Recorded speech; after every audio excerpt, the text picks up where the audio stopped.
I didn't want to fuck. Where are we even going to end up? There are shellings everywhere. There's probably some kind of base there. Yeah, all the positions in Crimea got hit. On August 19th, something terrible started in Crimea. This is fucked up. Ukrainian Neptunes attacked 3 nuclear airfields in Crimea. Everything's on fire. Shit! Oh, no way. Really, no way. I just can't believe it. This is unbelievable. Boom! Send it to hell. Easy, easy, easy. Are you filming? Yeah. Unbelievable. There were explosions in Sevastopol, Simferopol, and Yevpatoria, Bakhchisarai district, Alushta, Feodosia, Seki, and Novofedorivka. No way! The airfields at Saki, Vardiske, and Kurovsky are on fire. Now that's an explosion. Was that you? The Ukrainian armed forces have launched powerful special operations in Crimea to destroy Russian military forces. The nuclear triad is under attack: the Black Sea Fleet, airfields, and oil refineries. Fly far away. Fly, damn it, and shell them. Give the command to... Crimea burned last night. 4 key military airfields were attacked. Where does the strategic nuclear combat base take off from? That's fucked up. Saki, Gvardeyskaya, and Kirovskaya are the names of these locations. Strike against aviation. 200 drones attacked Crimea last night. The targets of the drones were the Saki, Gvardeyskaya, and Kirovskaya airfields. NASA satellites recorded a massive fire near the Gvardeyskaya airfield in Crimea. Another fuel tank caught fire at the Crystal Oil Depot in Engels. The whole city is covered in smoke.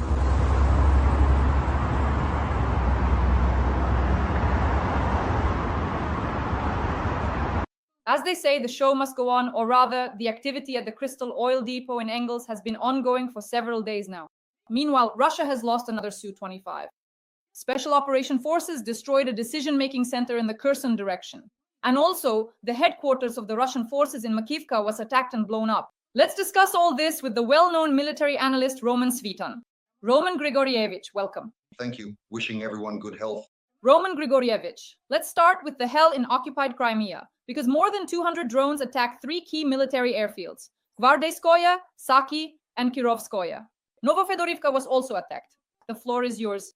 Well, Novofedorivka is a depot near Saki. In other words, it's basically one complex, Novofedorivka and the Saki airfield. The strike on Crimea today was indeed on a large scale. This is something we've repeatedly requested, let's put it mildly, on air, because we kept circling around Crimea but never touched it. It was, so to speak, a kind of sacred cow. Honestly, today was a well-executed, solid attack. Truly, 200 drones can overwhelm any air defense, any at all. Thanks to the large number of decoys, the Russian forces, at least the air defense units, expended their missiles today. And yet, quite significant damage was still inflicted on Russian airfields, in Saki, near Simferopol, and of course, near Sevastopol. And the drones even reached Kerch. There are 2 airfields there that are currently being prepared, I would say, as launch sites for new batches of Geran 2 and Geran 3 drones.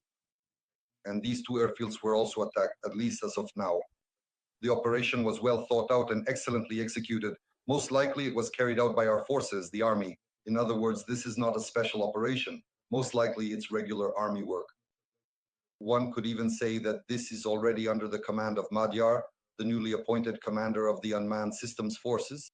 Although in reality our sailors should be the ones working in Crimea, that is the Navy, the naval forces.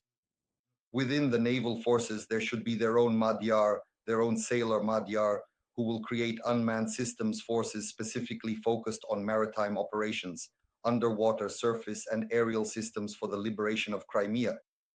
If today's attack is not a one-off but a systematic effort, then believe me, by the end of the year, at least half of the Russians in Crimea will simply disappear, just vanish. Because if this happens every day, even with just 100, even 100 drones targeting airfields, airfields will definitely be the first target. Why airfields? Russians use airfields in several capacities. First, as locations for tactical or army aviation. That means airplanes and helicopters. Second, they use airfields to deploy anti-aircraft missile systems and radar units of the Russian Federation's radio technical troops. And third, they use almost all airfields as transit depots for transferring ammunition. That's why it's especially important for us, First and foremost, to destroy the airfields and everything located on them. Airfield technical equipment, vehicles, ammunition, and of course, the aircraft themselves. Roman Grigorievich, I wanted to talk to you about aviation. And in the meantime, dear audience, please like this video. In the comments, write what you think about the successful operations of the Ukrainian armed forces and about the fact that Crimea should be burning, military targets that is, and that Russians should be swimming back to Russia, whether it's breaststroke or freestyle. Roman Grigorievich, can we assume that at these airfields that were attacked last night, enemy aircraft were also targeted, or did we only strike the fuel facilities there? What do you think? Well, not all of those airfields currently have Russian aircraft stationed there. They have mostly been pulled back to the central and western airfields, eastern airfields in Crimea. That's why some of the airfields are used by the Russians, either for army aviation, for helicopters, for the Pskov airfields, so-called operational airfields, or for deploying anti-aircraft missile systems and radio technical troops. So for us, this is very important in order to deliver serious strikes against Russian aviation. But to do that, we first need to achieve air superiority. That process begins with destroying ground-based surveillance and response systems, meaning those same anti-aircraft missile complexes. That's exactly what started today. The thing is, several times such operations have started, but then they were cut short, as if by the wave of a magic wand.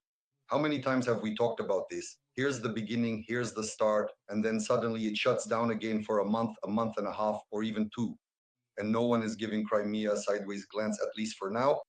Well, right now, I'm just afraid to be wrong again. If this is the beginning of Crimea's liberation, then attacks like this should happen every night. Every night, 100 drones should be flying into Crimea. Roman Grigorievich, regarding the SBU special operation, Novorossiysk, and also the missile carriers. We see that during massive missile attacks, missile carriers go out into the Black Sea. As far as I understand, they hide them in Novorossiysk and bring them out to sea on the necessary days. The question is, how can we attack all the missile carriers today so that the Black Sea Fleet ceases to exist? Well, they have up to 100 ships and submarines left. Both submarines, there are 4 of them, and surface ships serve as missile carriers. Well, at least as carriers of caliber missiles. Submarines usually have 4 caliber missiles in their torpedo tubes, while ships can have 4, 6, or even 8. Well, it depends on what kind of launcher is installed. A few months ago, our banking company, Baz Bankovoy, made a commitment to the Saudis not to strike Russian oil refineries, the Russian oil industry, or the Black Sea Fleet.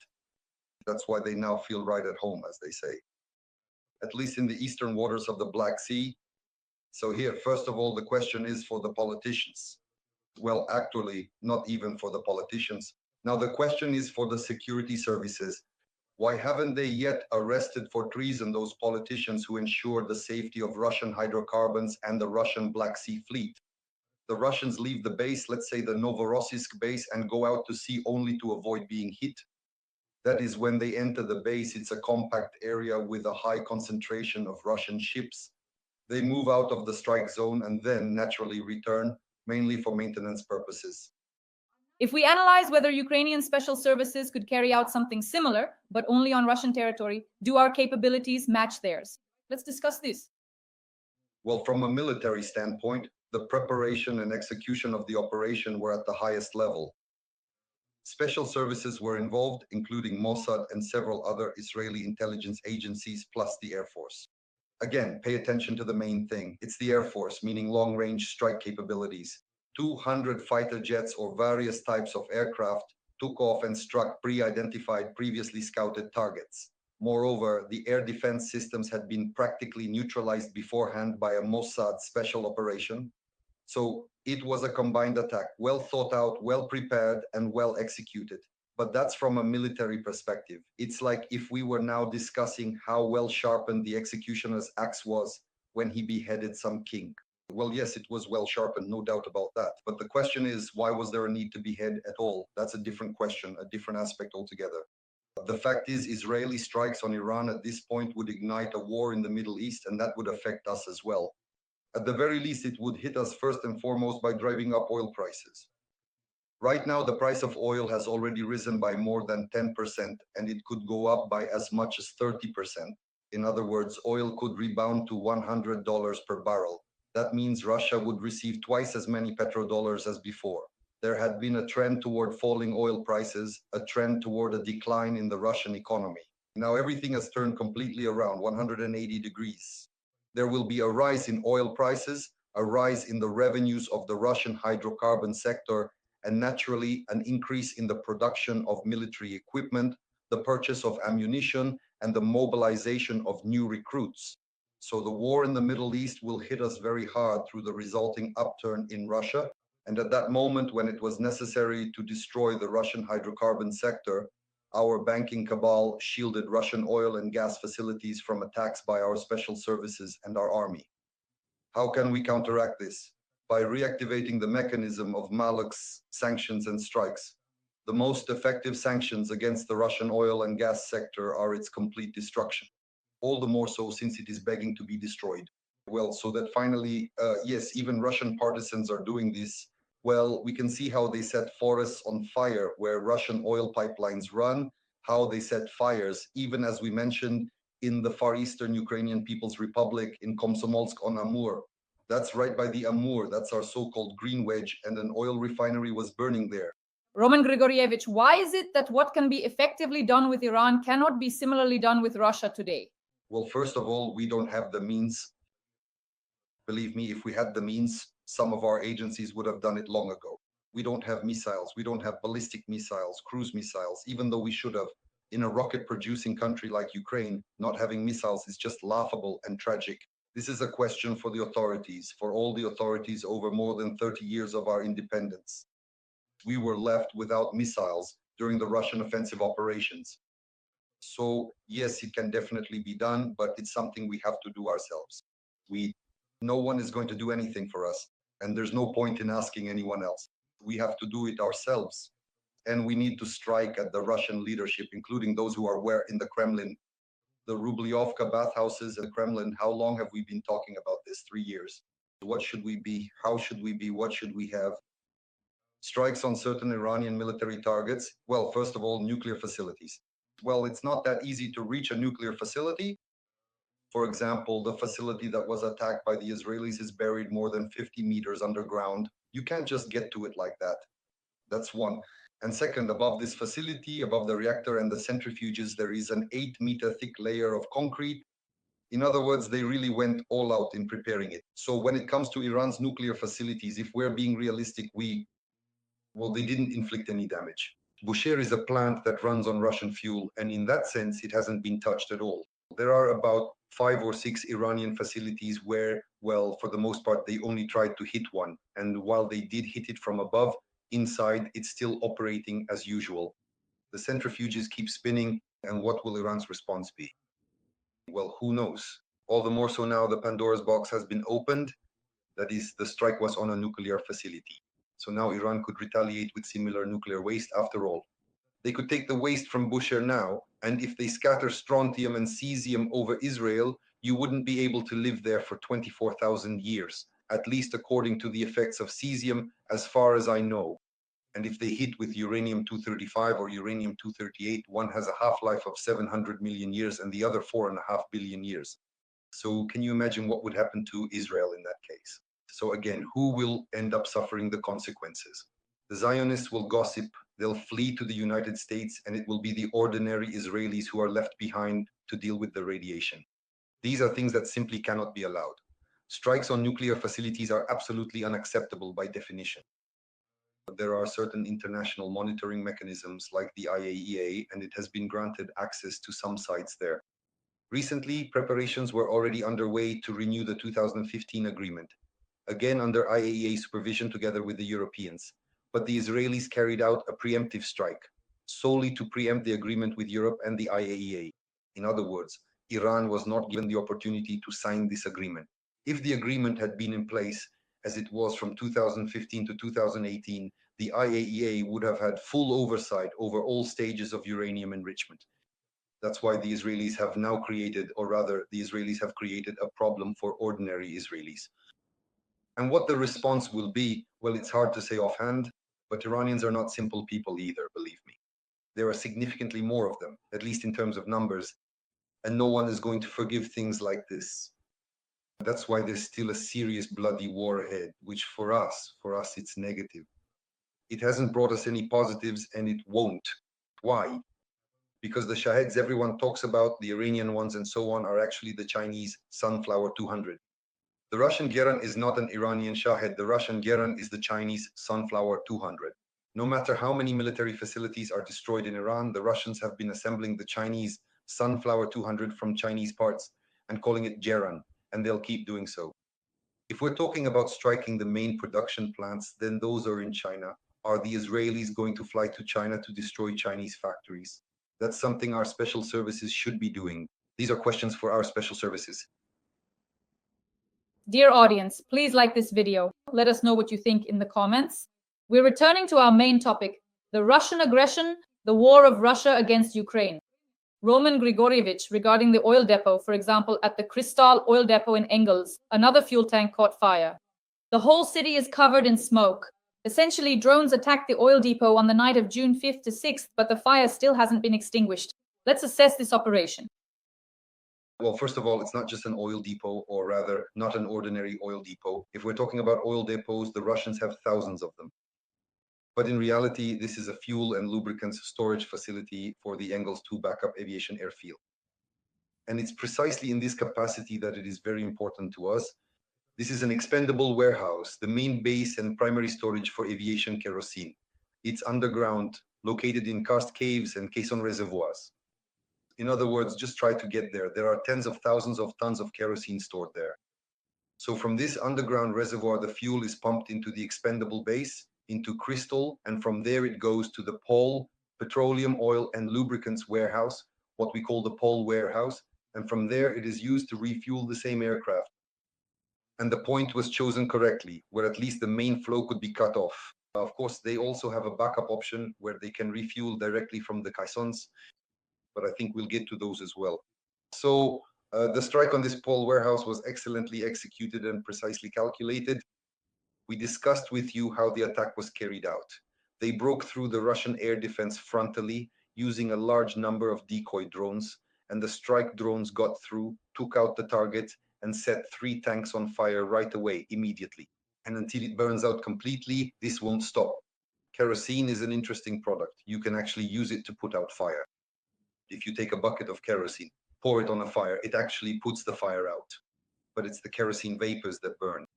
And if you heat the kerosene up to a certain temperature and then ignite the vapors, which is what happened during the strike by our drones, then it's almost impossible to put it out. And in fact, they don't even try to extinguish it. They just step aside, dig a trench around it, and watch until it all burns out. And until everything there has burned out, it will keep burning. It could burn for another month. Today's news, Russia has lost another Su-25. Well, most likely these losses are due to technical issues. The Su-25 is already 40 years old. They've been flying since the Afghan War, since the 1980s. They were good aircraft, even excellent for their time when they were built, a solid attack aircraft. But now they're old, really old grandpas, I would say. And technologically, of course, they're falling apart. And there aren't as many Auroras left as before, when you could make one out of 2 or 3. In other words, this fleet of aircraft the Russians have is dwindling. And even as they keep crashing, like today when a Russian plane was lost. Roman Grigorievich, over the past 2 days, we've also attacked the Moscow region where there were military targets. Roman Grigorievich, what was attacked near Moscow in these last few days? Because the drones didn't reach Moscow, but explosions were heard near Moscow. They say those were military targets. Approximately 30% of Russia's advanced high-tech military production is primarily concentrated within the bustling city of Moscow and its surrounding Moscow region. So 30%, a third, is in Moscow and the Moscow region. That's why it's so important for us to break through, to push through the Russian air defense. It's very difficult to do this because there are at least two blocking detachments in place. The first is the frontal air defense. It's very hard to break through. That's the Bryansk, Belgorod, and Kursk regions, which are practically packed with air defense systems aimed toward Moscow. And the second is the site-based air defense around Moscow. So sometimes when we see reports that the Russians have shot down 50 or 70 of our drones in the Bryansk and Belgorod regions, those were headed for Moscow. Mostly they're shooting down decoys that cost a few $100s, while the missile to shoot them down costs tens of thousands of dollars, but still some get through. So there was a strike in the Moscow region on one of the factories that produces electronic circuit boards. As I said, this is a high-tech facility, and at least for now, the production process has been halted. But honestly, to actually reach Moscow, you need ballistic missiles. In other words, without ballistic missiles, we won't be able to break through Moscow's site-based air defense. Drones won't be able to take it out. Roman Grigorievich in the Moscow region, a microelectronics factory in Zubovo was attacked. There's a hole in the roof. The factory in Zubovo is a production complex that's part of the Resonant Technopark in the Moscow region. It specializes in the production of printed circuit boards, electronic and electrical components for various industries, including defense and industrial sectors. That's what this is about. That's what I was talking about, yes. So they hit Resonant directly. The technological cycle has been halted, that's the most important thing. But it can only be destroyed with ballistic missiles. Well, even a drone with 50 kilograms won't completely put it out of commission. No military facility would be. Roman Grigorievich, from a military standpoint, how many years would it take for Ukraine to have ballistic missiles? Not just a few, of course, but mass production, so that it would be, say, how many? 1,000 missiles a year? If we take the example of other countries that produce ballistic missiles. Well, the thing is, Ukraine is a missile-producing country. Back in the Soviet Union, we had a full production cycle for several types of missiles, starting from air-to-air and air-to-ship missiles. Take the KH-35 and KH-35U, from which the Neptune missile was developed. This is an air-launched anti-ship missile. So it's a ship missile based on an air-launched one. We produced it ourselves, the entire production cycle. And there were several other missiles of this kind as well. And ballistic missiles. We produced ballistic missiles, cruise missiles, you could say. The KH-35U especially, that's already at this level. And as for ballistics, we produced intercontinental ballistic missiles. The Satan SS-18 was made by our Yuzhmash plant. It has a range of 11,000 kilometers. You could reach Beijing and Pyongyang with it. So we have preserved this entire technological chain, technical documentation, the production system, very important mechanisms for certain tests, test stands, and of course, the engineering staff. About 10 years ago, we were producing and launching the Grom-C, a whole complex that we developed with a $100 million investment from the Saudis, and then sold it to them. So this was just a few years ago. In other words, we have the entire production base for manufacturing ballistics. We don't have to start from scratch. To launch, say, serial production of those same Grom systems with a range of 500 kilometers, we would need about $150 to $200 million and a year and a half. A year and a half to 2 years. So if this government had started the process 6 years ago, by now we could have launched serial production of the Grom 2 3 times over. If at this point we still don't have the Grom, and we don't because otherwise it would have long since reached Moscow, then it means that for 6 years this government has just been dragging its feet. And that's a big problem. The executive branch should have been sent to the armed forces of Ukraine a long time ago. I've said so many times already that the executive branch needs to be deshmihalized. You don't need elections or re-elections for that. This can be done according to our constitution, within the legal framework of our laws, and the executive branch can be replaced. Shmihal and his team just aren't up to the task. Absolutely not up to it. If only Shmihal and all the rest of that Shmihal crowd were gone, they're not in the right place. They need to be replaced by professionals who know how to quickly launch a program, even a ballistic one, and how to restructure the country's economy for wartime. But that's an entire process. The work should be done by military people with basic military education and an understanding of economics. We have plenty of people like that. Roman Grigorievich, to sum up, Special Operations Forces destroyed a Russian decision-making center in the Kherson direction. The Russian headquarters in Makivka was also attacked. A video report of the HIMARS strike was made for the General Staff of the Ukrainian Armed Forces. So everyone wrote that there were many killed and many wounded. The floor is yours. Well, about Makivka, I'm from Makivka myself. I've been saying for a while, why aren't we hitting the rear? So most likely our missile guys thought, let's do it so Svitan doesn't curse us out. And they went ahead and struck Makivka. The main thing is, it was not far from my house. So they accomplished the combat mission, of course.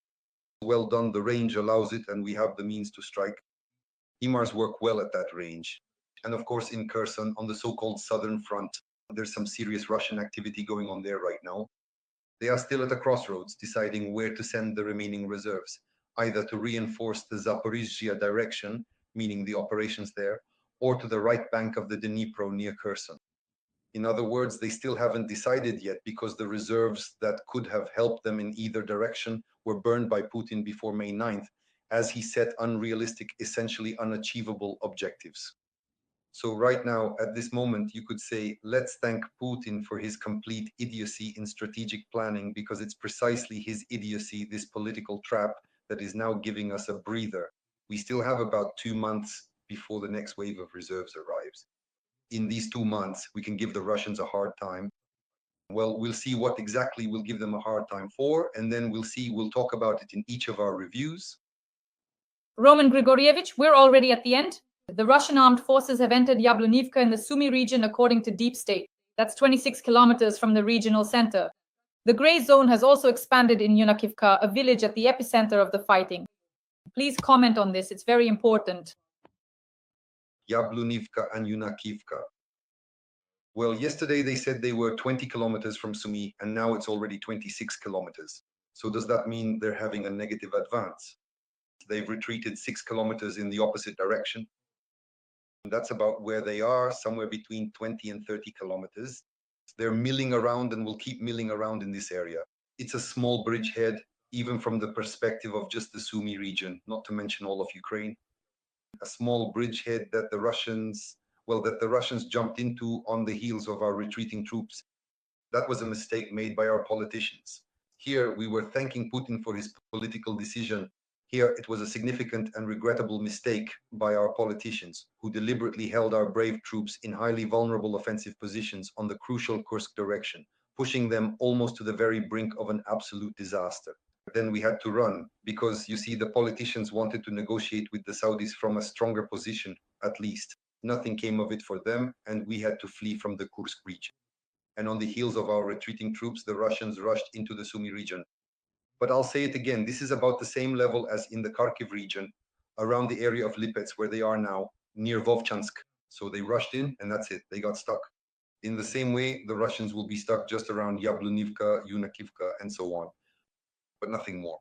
They won't advance any further. That is, on the one hand, there are serious fortifications there, and secondly, that's the first thing. Secondly, reserves have now been redirected there, and our troops have already recovered from this strategic failure of our politicians. They've already recovered, and now in some areas, we're even regaining our previously lost positions, pushing the Russians back. And we're advancing in the Kursk direction towards Tetkino, which is near the western border.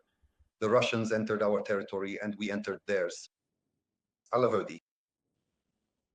Friends, please like this video. Roman Grigorievich and I meet 3 times a week on my YouTube channel, Monday, Wednesday, and Friday, to discuss the military and political situation. In the comments, write a few kind words in support of Ukraine and share your thoughts on Israel's special operation. Also, let us know where you're watching from. Share your location in the comments. The well-known military analyst Roman Svitan. Roman Grigorievich, thank you. And as usual, see you again on Monday.